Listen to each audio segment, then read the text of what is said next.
Aliansi Buruh berencana menggelar unjuk rasa besar-besaran pada Selasa 6 September besok untuk menolak kenaikan harga bahan bakar minyak atau BBM yang telah diumumkan pemerintah pada pekan kemarin. Mereka akan mengepung gedung DPR di Senayan, Jakarta Pusat. Dikutip dari Tribunnews.com, Presiden Konfederasi Serikat Pekerja Indonesia atau KSPI, Said Iqbal, memberikan penjelasan.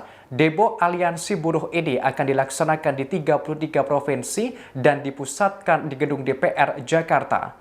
Aliansi buruh itu terdiri dari KSPI dan Partai Buruh. Said menerangkan akan ada puluhan ribu buruh yang terjun dalam aksi unjuk rasa ini. Dikatakan aksi tersebut untuk mendesak pimpinan DPR agar memanggil Menko Perekonomian, Menteri Keuangan, Menteri ESDM, dan menteri lain terkait kebijakan kenaikan harga BBM. Said menjelaskan ada sejumlah alasan buruh menolak kenaikan harga BBM. Ia menerangkan dampak negatif kenaikan harga BBM ini sangat dirasakan oleh buruh. Diungkapkan naiknya harga BBM akan menurunkan daya beli masyarakat. Padahal terkini daya beli masyarakat sudah menurun sebanyak 30%. Maka ditambah harga BBM yang naik ini, penurunan daya beli masyarakat justru kian menurun hingga 50%. Selain itu, kenaikan harga BBM ini tidak disertai dengan kenaikan upah. Dikatakan sudah 3 tahun ini upah buruh tidak mengalami kenaikan. Said juga berujar harga BBM yang melonjak tersebut berakibat adanya kekhawatiran ongkos energi industri yang juga ikut naik.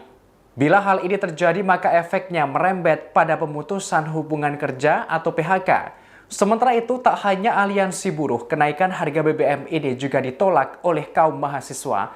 Hal ini disampaikan oleh Presiden Badan Eksekutif Mahasiswa atau BEM UIN Alauddin Makassar, Zulkarnain. Ia menerangkan kenaikan harga BBM hanya akan menambah beban ekonomi masyarakat, termasuk warga di Provinsi Sulawesi Selatan atau Sulsel. Menyikapi kebijakan tersebut, Zulkarnain mengancam akan menggelar demo besar-besaran.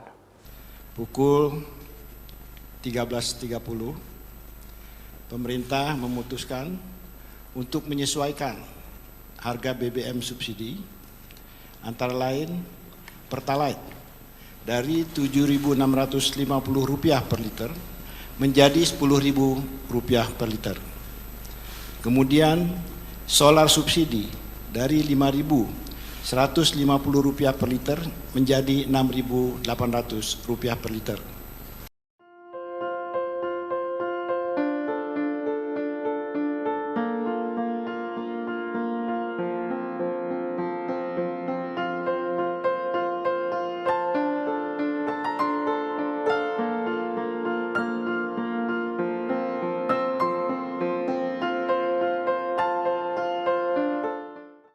Hai pemirsa Sri Popo TV, jangan lupa komen, like, dan subscribe, serta tonton